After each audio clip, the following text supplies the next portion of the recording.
He came over just to hang out with his friend. But when his friend left, her voice broke the silence. Looks like it's just you and me tonight. One evening. One unexpected connection. And nothing between them would feel the same again. The evening started like any other. A casual visit, nothing special. He'd stopped by his friend's house after class, expecting laughter, video games, maybe late-night snacks. But the moment the door opened, everything felt different. His friend's mom stood there instead. Her expression surprised but warm, framed by the soft glow from the hallway light. She had her hair loosely tied back, a few strands escaping around her face. There was something effortlessly graceful about her, even in the quiet simplicity of her home clothes. She smiled, not wide, but genuine. "He just stepped out with some friends," she said, leaning slightly on the doorframe. Then, almost playfully, her voice dropped softer. "Looks like it's just you and me tonight." The words hung between them longer than they should have. Not flirtatious, not deliberate, just lightly teasing. But something about the way she said it carried warmth, and a hint of loneliness he couldn't quite name. He laughed it off, stepping inside with a polite nod, trying to ignore how still the house felt. It was familiar, the same photographs on the wall, the same faint smell of vanilla from the kitchen. Yet it seemed quieter now, as if the space itself was listening. She closed the door gently behind him, the click echoing softly. "You can stay a bit," she said, walking toward the living room. "I just made dinner. Be a shame if it went to waste." There was a comfort in her tone. Motherly, yet different tonight. He followed, still unsure, but something about her calm presence made it easy to stay. The living room was dim, lit by the warm, golden lamp beside the couch. A soft melody played from the TV, too low to recognize. She moved with a kind of quiet rhythm, clearing a few dishes from the table, humming under her breath. He offered to help, but she just smiled. "You're a guest. Sit down." He sat, hands clasped together, eyes wandering, noticing how every little thing about her house carried her touch. The faint scent of freshly washed linen, the neatly arranged books, the way everything seemed gently lived in. When she spoke again, it felt close, like she wasn't just filling silence but sharing space. "You've known him since middle school, right?" she asked. "Yeah," he said with a laugh.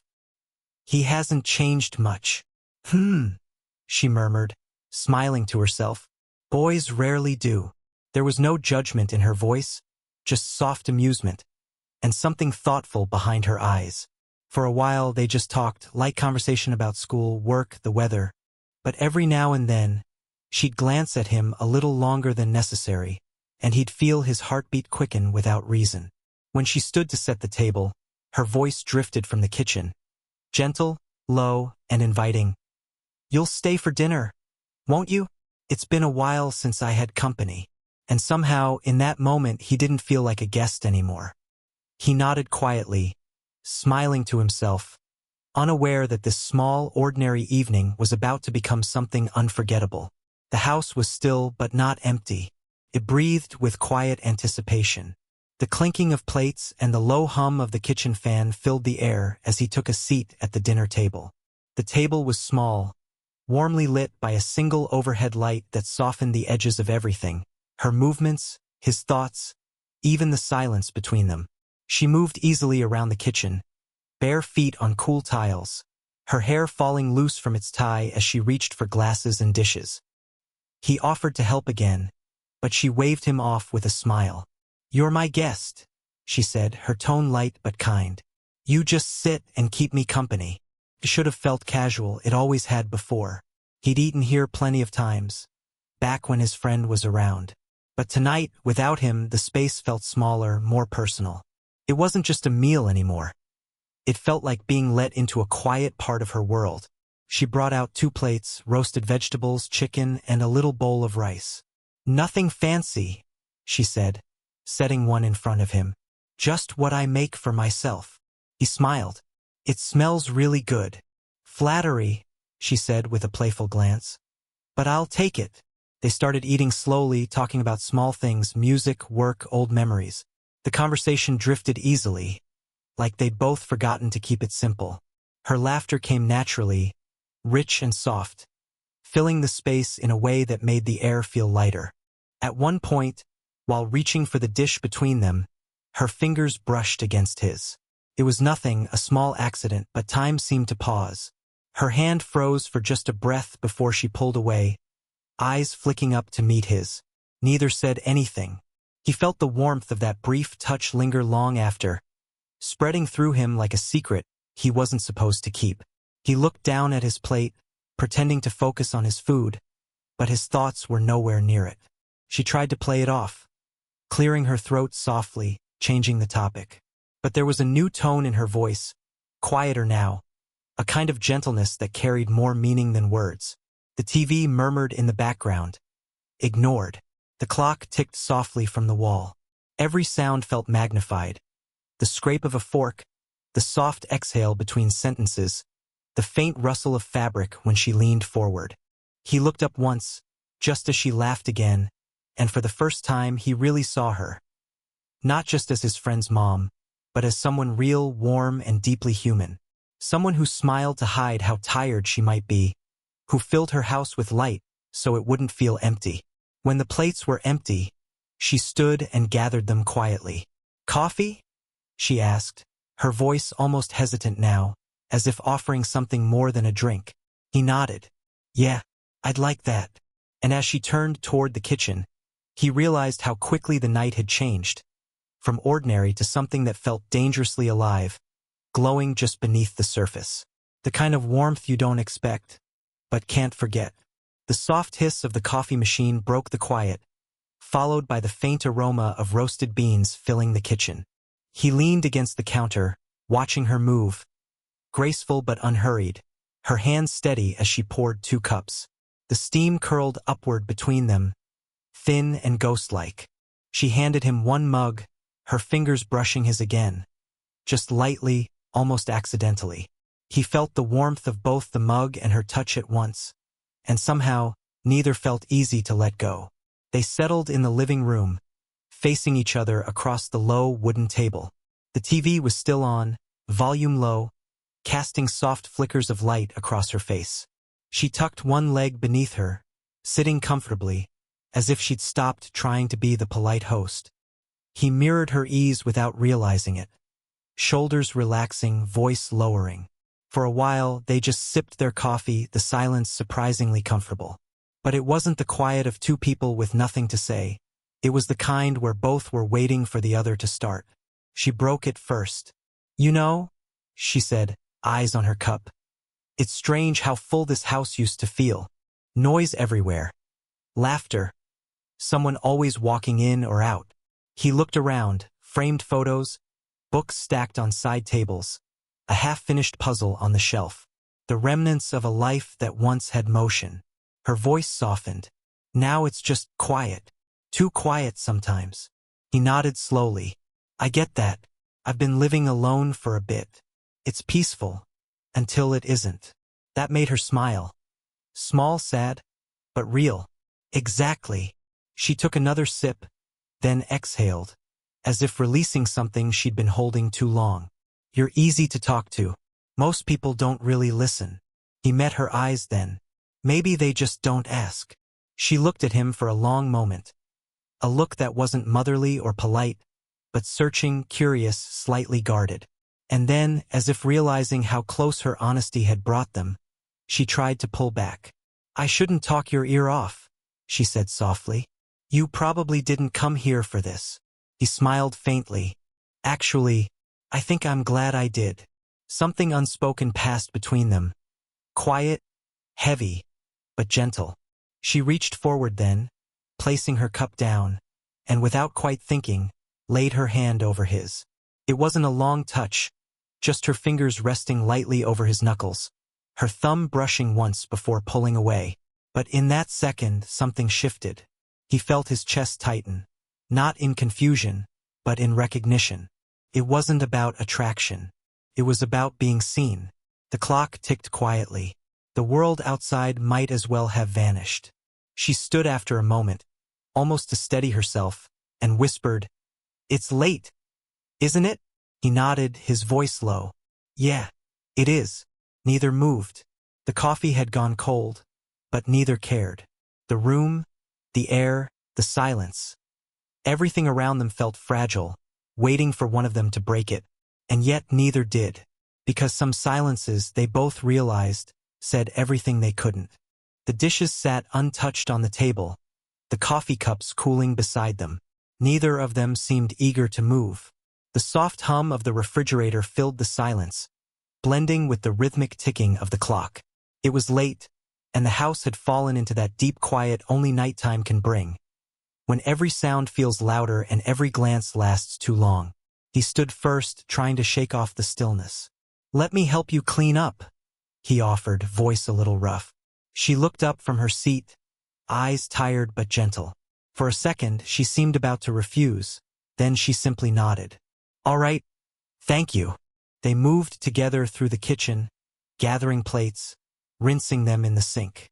It was a simple thing, yet it felt intimate. The air between them carried the faint warmth of coffee and something else. Something new, uncertain. When she handed him a dish, her fingers brushed against his again. This time, neither laughed it off. The touch was light, but it sent a tremor through both of them.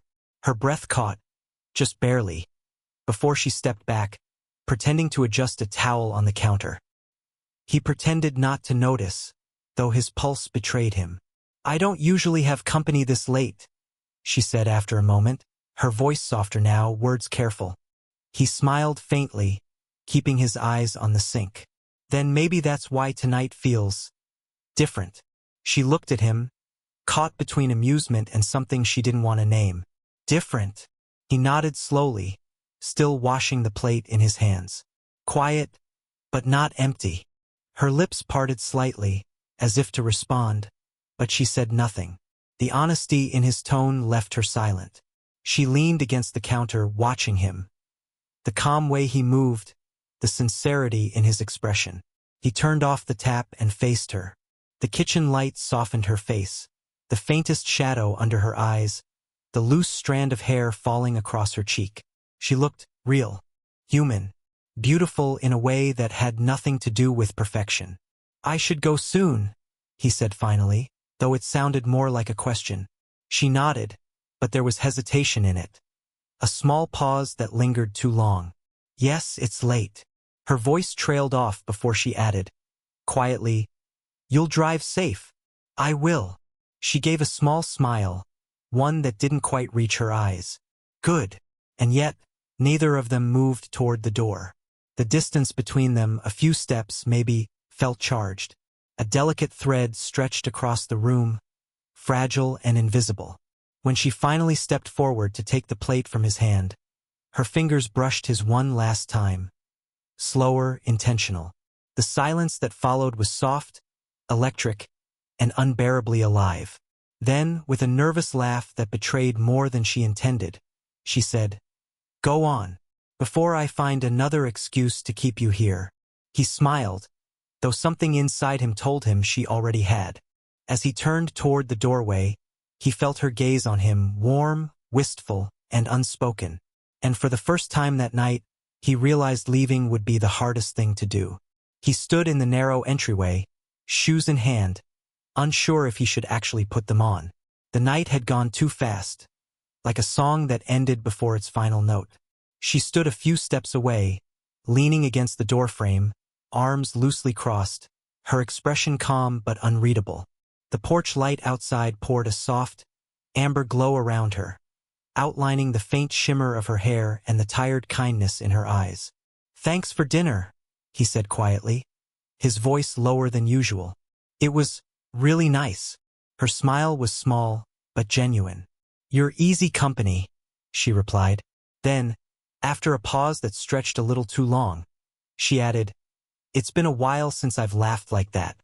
The air between them changed again, slower, heavier.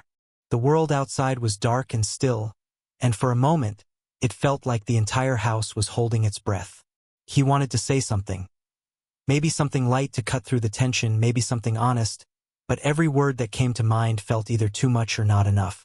So he just stood there, one hand resting on the doorknob, the other clutching his keys, caught between leaving and staying. She took a small step closer, her voice barely above a whisper. You know, you remind me of how warmth feels. He looked up. What do you mean? She hesitated, searching his face before answering. It's strange, she said softly. How sometimes people walk into your life and remind you that you still feel, that you're still here. The words hit something inside him, quiet and deep. For a second, all the noise in his head went still. I don't know what to say to that, he admitted. You don't have to. Her tone was gentle. Not flirtatious, not suggestive, just heartbreakingly sincere. A cool breeze slipped through the small opening in the door, brushing past both of them. He could smell the faint scent of her perfume again. Light, floral, familiar now, and for some reason, it made his chest ache a little. She stepped aside slightly, giving him room to leave. But her hand lingered near the edge of the door, fingers tracing the wood as if stalling for time. He finally slipped his shoes on, but his body didn't move. His eyes lifted to hers again. There was so much unspoken in that single glance. Gratitude, confusion, something that neither of them dared name. Good night, he said at last, his voice barely steady. She smiled faintly, her eyes holding his a heartbeat longer than necessary. Good night, she echoed softer, almost fragile. As he stepped outside, he turned once more. She was still standing there, framed by the warm glow of the living room behind her, peaceful, distant, and impossibly beautiful in her stillness. For a moment, he thought she might say something else, but she didn't. The door closed gently, the click echoing in his chest. He stood there for a long time in the cool night air, heart racing, unsure what exactly had changed. Only that something had. And when he finally walked away, the scent of her home, the sound of her voice, and the weight of that unspoken moment followed him all the way down the street. The next morning came with the kind of stillness that lingers after an unfinished conversation. Sunlight pushed through the blinds in thin, uneven stripes, cutting across his room and the half-empty glass of water on his nightstand. He hadn't slept much, just drifted in and out, replaying the night over and over again like a movie that refused to end. Her voice, her smile, that soft pause before good night. He turned over, staring at the ceiling, trying to convince himself it had been nothing. Just a quiet evening that felt heavier because of the silence, the loneliness, the timing. But every time he closed his eyes, he saw her standing there under the porch light, her words echoing faintly. You remind me of how warmth feels. It wasn't something you said to just anyone. He reached for his phone, more out of habit than purpose. No message from his friend, just the usual group texts and half-hearted memes. But then, tucked quietly in the notifications, there it was, a message from her. Thanks again for keeping me company last night. It was nice to talk to someone who listens. His chest tightened, not from guilt, but from something he couldn't quite name. It wasn't a flirtation. It wasn't even suggestive, but it meant something. It was sincere, and that sincerity carried weight. He typed out a dozen replies and deleted each one. Too formal, too casual, too revealing. Finally, he settled on, I should be thanking you. Last night felt peaceful. He hesitated before pressing send, his thumb hovering over the screen. Then he exhaled and did it anyway. Almost immediately, those 3 gray dots appeared, her typing back. He could feel his pulse jump as he watched them fade, appear again, and fade once more. Finally, her message arrived. Peaceful. I like that. He smiled to himself, sinking back against his pillow. It was nothing. A simple word, but it carried warmth, familiarity, a quiet understanding that what they'd shared wasn't ordinary. For the rest of the day, he found himself distracted. In class, at lunch, even while walking home, his mind kept drifting back to her. Not in the way of fantasy, but in the way of presence. She'd left an impression that felt both comforting and unsettling, like something he wasn't supposed to feel but couldn't resist revisiting. By evening, he found himself staring at the book he'd borrowed from their shelf weeks ago. He'd meant to return it but never did. Now it sat there like an excuse he didn't want to admit he was searching for. He picked it up, turned it over in his hands, and whispered to himself, It's just returning a book. But he knew that wasn't the truth. Because sometimes, the heart looks for reasons when it's already decided. And as the sun dipped below the horizon, painting the room gold, he already knew where he'd be going tomorrow, even if he pretended it was just coincidence. He stood at her doorstep again the next evening, the familiar nervousness settling in his chest. The same wooden door, the same soft porch light, but tonight it felt different. He wasn't here as his friend's visitor, or even as a polite guest. He was here because something about that night hadn't left him, because silence only made him think of her more. When the door opened, she looked almost surprised, but not unhappy, just quietly taken aback. Her hair was down this time, falling freely over her shoulders, and she wore a simple cardigan, sleeves rolled to her elbows. "You came back," she said softly, her voice more statement than question. He held up the book. "I forgot to return this." Her eyes flickered to the cover, then back to his face, a faint smile touching her lips. "You could have just told me you wanted coffee." He laughed under his breath, relief and warmth mixing in his chest. "Would that have worked?" "Maybe," she said, stepping aside. "Come in." The house smelled faintly of jasmine and brewed tea this time, softer, lighter than before. The lamps were dimmed, sunlight still spilling through the curtains in gentle streaks. It didn't feel like the same night replaying. It felt like something quietly continuing. They sat together at the table instead of the couch, a deliberate kind of closeness that felt grounded. She poured tea into 2 cups and passed one to him. "No coffee tonight," she said with a teasing tilt of her head. "Too late for it." "Tea's perfect," he replied, taking the cup, his fingers brushing hers again, this time intentionally. She didn't pull away. The conversation came easily. They talked about small things again. Books, old music, places she wanted to travel but never did. But beneath the words, there was a calm understanding, like both had agreed silently not to push the boundaries of what was or wasn't right, to just be, in this rare space that didn't ask for explanations. At one point, she looked at him for a long time, her gaze soft but steady. "You have a way of bringing calm with you," she said quietly. He smiled, eyes lowering to his cup. "Maybe it's just you finally feeling it again." That made her pause. Then, gently, she reached out, her hand resting on his arm, fingers warm, thumb brushing once in silent gratitude. "Maybe," she said, voice almost a whisper, "or maybe it's both." They stayed like that for a moment, hands barely touching, hearts steady. The silence around them no longer heavy but peaceful. When he stood to leave, she walked him to the door again. But there was no tension this time, no hesitation. Just a soft calm that lingered between them. As he stepped outside, she said his name, softly, like it was something she'd been holding on to. He turned and she smiled. "Don't be a stranger." He nodded. "I won't." And when he walked down the familiar street, he didn't feel conflicted anymore. Whatever had happened between them wasn't about desire or chance. It was about understanding. About 2 people who met in a quiet season of their lives and found something worth remembering.